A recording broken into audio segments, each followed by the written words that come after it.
Morning नमस्कार from चिङयुन। अनि के अरे हाम्रो होटल चाहिँ हिजो यो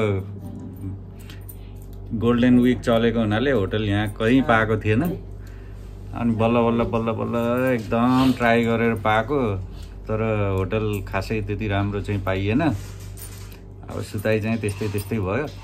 अब हामी आज जाँदैछौँ यिङत भन्ने ठाउँमा। अनि त्यहाँ चाहिँ यो अन्डरग्राउन्ड नदी छ एउटा। अब त्यसमा चाहिँ अब एक्सप्लोर गर्ने हाम्रो चाहिँ आजको प्लान हो।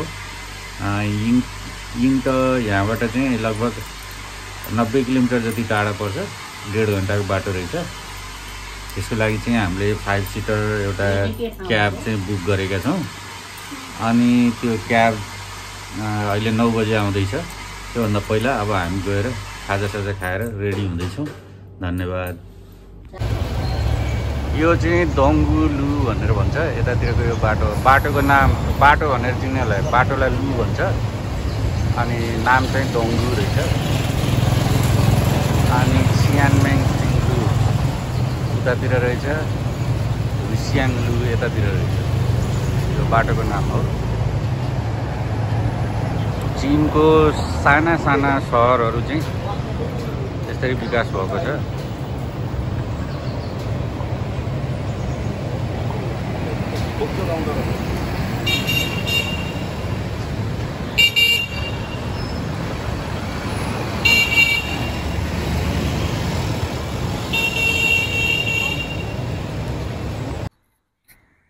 यो माउताई रक्सी चाहिँ चाइनाको सबैभन्दा पुरानो, सबैभन्दा महँगो र ब्रान्डेड रक्सी हो। यो रक्सी चाहिँ आजभन्दा 5000 वर्ष पुरानो चाहिँ पहिला चाहिँ इन्भेन्सन भएको। 5000 वर्षभन्दा नि अझ पहिला। अनि यसको चाहिँ भोल्युम 53% भोल्युम छ। र यो एक बोतलको लागि चाहिँ अब हेरी हुन्छ कति वर्ष पुरानो भन्ने। अनि 2000 RMB देखि अब त्योभन्दा सस्तो नि पाउँछ। तर महँगो चाहिँ अब 10 लाख RMB 15 लाख RMB सम्म पर्छ यो रक्सीलाई। तपाईहरु चाइना आउनुभयो भने एकपटक यो रक्सी चाहिँ ट्राई गर्नु होला, यदि रक्सी खानुहुन्छ भने। अनि नत्र चाहिँ अब रक्सी नखाने मान्छेहरूलाई त अब यो मतलब भएन, खाने मान्छेलाई चाहिँ ठिक छ।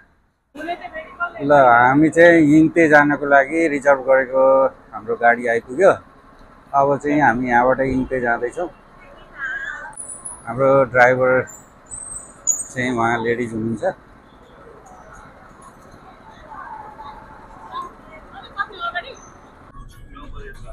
你们可以，你跟他说一下，我车上有那个车内的 WiFi， 你们可以连一下，然后你们就有流量了，就不用用你们自己的流量了。那我们也就是那边的一些也不可以，软件也不可以在这里用。你不是啊，你那个不是有那个 WiFi 吗？对啊，那你就连上我这个就可以了呀。गाडीको要连吗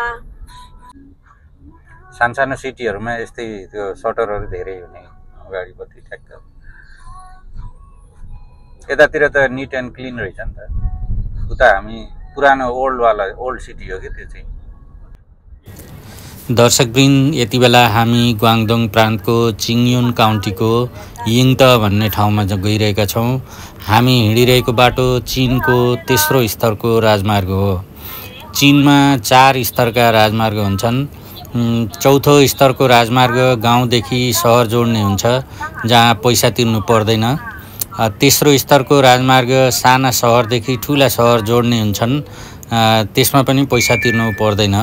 दोस्रो स्तरको राजमार्ग प्रान्तीय ठुला सहरदेखि अर्को प्रान्तको ठुला सहरसम्म जोड्ने हुन्छ, जहाँ तुलनात्मक रूपमा प्रथम स्तरको राजमार्गको तुलनामा केही सस्तो पैसा तिर्नुपर्ने हुन्छ।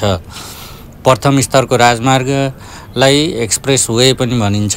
यो राजमार्ग अलि महँगो शुल्क तोकिएको हुन्छ। बाटो एकदमै सिधा हुन्छ। टनल र पुलहरू अत्याधिक हुन्छन्। यस्तो राजमार्गमा ट्राफिक जाम हुँदैन।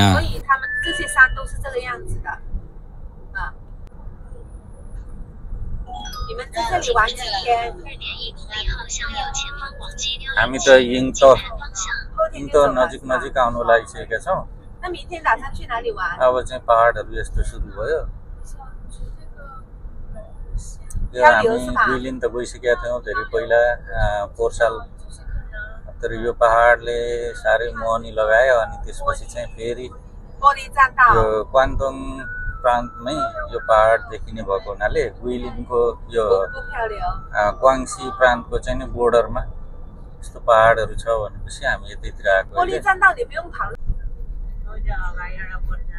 यो क्रास्ट माउन्टेन चाहिँ भियतनामबाट सुरु भएर चाइनाको विभिन्न प्रान्त हुँदै क्वान्तोङ प्रान्तको यो एरियामा आएर चाहिँ यसको लास्ट पोइन्ट हो।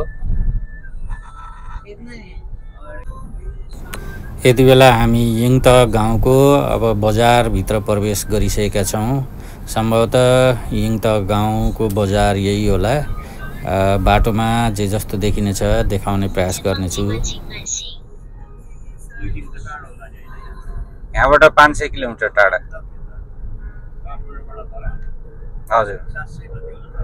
अनि हङकङबाट उता चाहिँ 750 किलोमिटर टाढा होइन, यो गुइलिन के हङकङबाट। यहाँको भौगोलिक संरचना किन यस्तो भएको हो भनेर मैले गुइलिन जाँदाखेरि एकजना ड्राइभरलाई सोधेको थिएँ। उनी इतिहासको शिक्षक पनि रहेछन्। अनि उनले जसरी भनेका थिए कि पहिला यो एरियामा चाहिँ समुद्र थियो। अनि त्यो समुद्र चाहिँ ठुलो भूकम्प पश्चात टेक्टोनिक प्लेटहरू एकमाथि अर्को खप्टिँदाखेरि यहाँको जमिन उठेको हुनाले समुद्र मुनि रहेको भूभाग यसरी माथि उठ्दाखेरि यस्तो क्रेस्ट माउन्टेन बनेको भनेर उनले भनेका थिए। सम्भवतः मलाई पनि त्यस्तै लाग्यो। मैले यसबारेमा अरू रिसर्च चाहिँ गरेको छैन।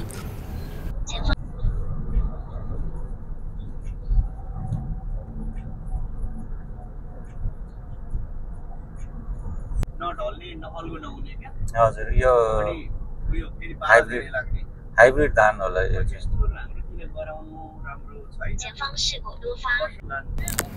अब चाहिँ हामी यिङतह बजारमा प्रवेश गरेका छौँ। चीनका अन्य बजार जस्तै निकै सुन्दर, निकै सफा रहेछ यिङतह बजार। एकदमै हाम्रो त्यो हुन्छ नि गाविस भित्रको पनि साना बजारहरू हुन्छ नि, यो त्यस्तै बजार हो यो। हाम्रो ड्राइभर गीतको साह्रै शौकिन रहेछन्। अनि गाडीमा पनि गीत लगाउने, आफूले पनि गाउने गर्दै वहीँबाटै यसरी नै आइरहेकी छन्। जे रमाइलो भएको छ। उनको गीतले पनि हामीलाई बोरिङ हुन दिएको छैन।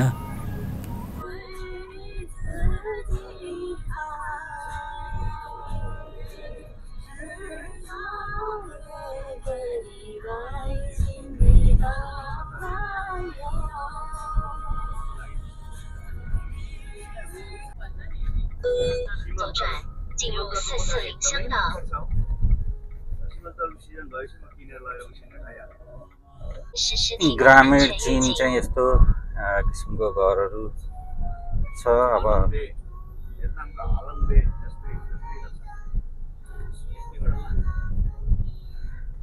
अब चाहिँ एकछिनमा हामी डेस्टिनेसनमा पुग्छौँ।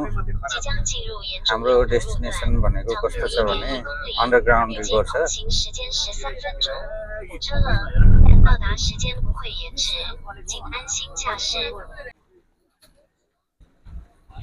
यो चाहिँ हामी अहिले चिङयुआन जिल्लाको यिङतह भन्ने ठाउँमा आएका छौँ। अब हामी चाहिँ अन्डरग्राउन्ड रिभरतर्फ जाँदैछौँ। हामीले टिकट लिनुपर्ने छ। अनि यहाँ चाहिँ अब टोयलेटहरू यसो गर्ने। अनि हाम्रो गाडी चाहिँ यतै पार्किङ गरेको छ। अब चाहिँ टिकट लिनको लागि हेल्प गर्छु भन्दै थियो हाम्रो ड्राइभरले, भन्दै थिइन्। लेडिज छन्, राम्री रहेछन्, बोल्ने यताउता गर्ने।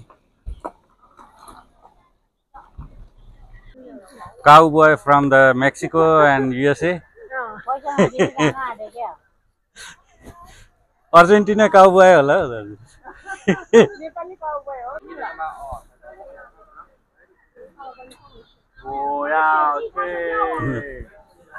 नलिउ होला यो यतिकै राम्रो देखिएछ। के अरे यस्तो राम्रो गाउँ छ यो गाउँमा आउनलाई चाहिँ कठिनाइ त कठिनाइ छ, तर यहाँ आइसकेपछि चाहिँ मेमोरेबल हुन्छ। मान्छेहरू टुरिस्टहरू थुप्रो आउँदो रहेछ यतातिर, पुरा भरिएको छ सबै। अन्त अब चाइनाको जहाँ गयो त्यहीँ टुरिस्ट हुन्छ। कहिलेकाहीँ कामबाट ह्याङआउट हुनको लागि चाहिँ बाहिर निस्किनुपर्छ र क्वालिटेटिभ टाइम चाहिँ एक्सपेन्ड गर्नुपर्छ।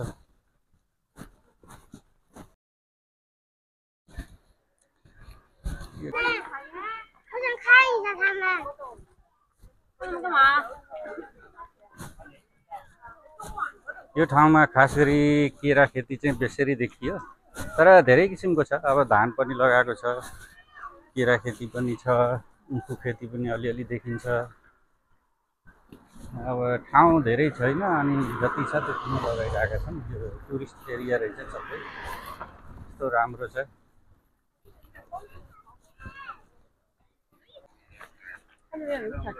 हङकङबाट आउँदाखेरि चाहिँ पहिला चाहिँ हामी सेन्जेन आएर सेन्जेनबाट चाहिँ हामीले बस लियौँ। बस लिएर चाहिँ हामी चिङयुन आयौँ। चिङयुन आइसकेपछि त्यहाँ राति बसेर अहिले चाहिँ हामी यहाँ आइपुगेका छौँ। अहिले यो गोल्डन विक भएको हुनाले चाहिँ चाइनिज टुरिस्टहरू बेसरी अब 23 करोड भन्दा बढी चाइनिजहरू चाहिँ घुम्न निस्केको हुनाले ट्रेन पाउँदैन, ट्रेनको टिकटहरू पाउँदैन, होटलहरू खोजेको ठाउँमा पाउँदैन। अनि जस्तो होटल पाए दुखम सुखम त्यस्तैमा बसेका छौँ। तर चाहिँ त्यस्तो भ्यूहरू हेर्नु पाउँदाखेरि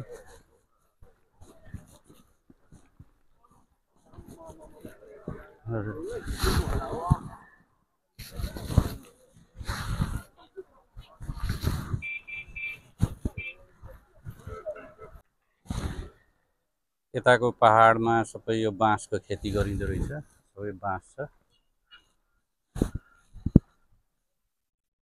अब यो चाहिँ चट्टाने पहाड भएको हुनाले अब जे उम्रियो बाहिरबाट लगेर मार्नु केही छैन।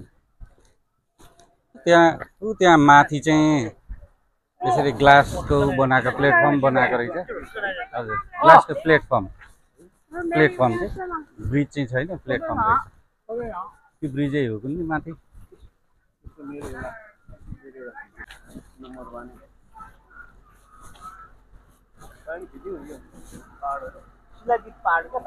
हजुर, क्रास्ट माउन्टेन हुन्छ यसलाई, क्रेस्ट। यो चाहिँ चाइनिज टी बनाउँदाखेरि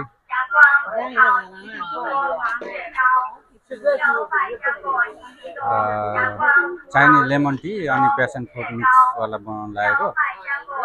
यो साह्रै चाहिँ राम्रो हुन्छ। यसरी चाहिँ प्यासन फ्रुटलाई जुस बनाएर खाँदाखेरि चिया बनाएर खाँदाखेरि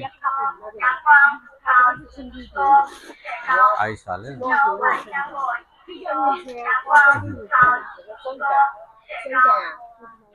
अब यसमा चाहिँ चिया हाल्यो।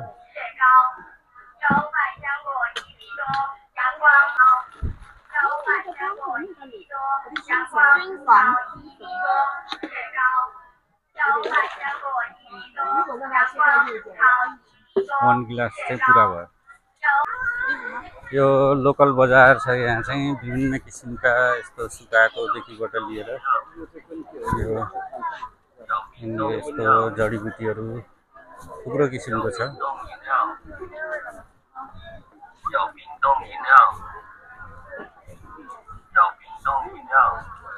यो लोकल बजारमा चाहिँ जडीबुटी धेरै जसो देखियो। अनि सागहरू, सुकाएको सागहरू।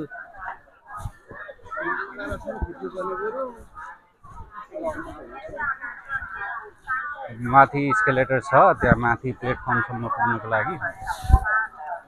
अहिले हामी चाहिँ त्यहीँ जान्छौँ।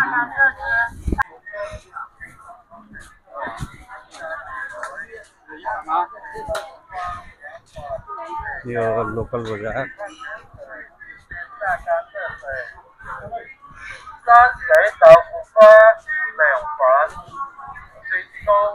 हामी चाहिँ अब टिकट काउन्टरतिर जाँदैछौँ।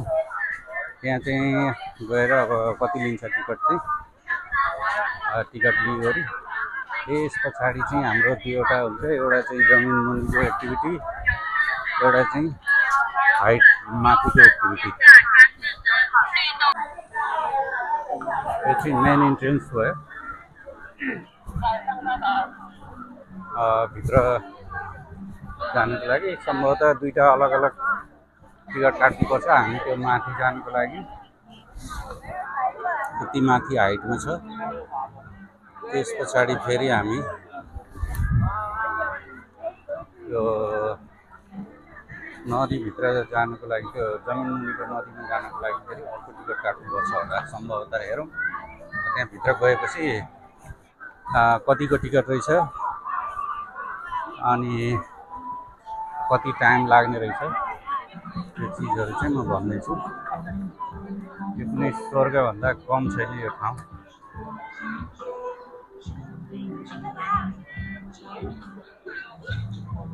चित्रमा भिडियोमा देख्न सक्नुहुन्छ मान्छेको भिड उत्तिकै छ।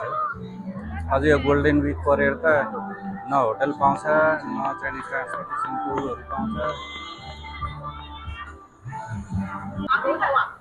यो अत्याधिक गर्मी भएको हुनाले पानी यसरी यो गरेको छ, स्प्रे गरेको छ।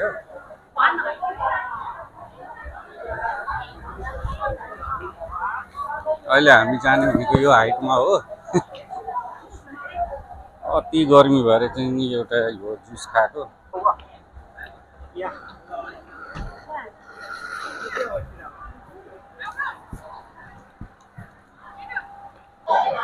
के को हल्ला हो यस्तो?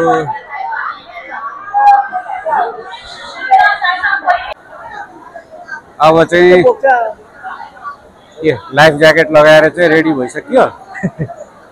अब हाम्रो पालो चाहिँ एकछिनमा आउँछ। जमिनभित्रको नदी कस्तो हुँदो रहेछ हेरौँ न, एक्सपिरियन्स लिउँ न भनेर चाहिँ आएको। अब बोटमा गएर चाहिँ सानो एउटा बोट हुन्छ, त्यसभित्र बसेर अनि यस जानेछौँ। यिङत र चिङयुनका थुप्रै रमाइला भिडियोहरू छन्। आगामी दिनमा ती भिडियोहरू प्रसारण गर्नेछौँ। हाम्रो भिडियो हेरिदिनु भएकोमा यहाँहरूलाई धेरै धेरै धन्यवाद छ।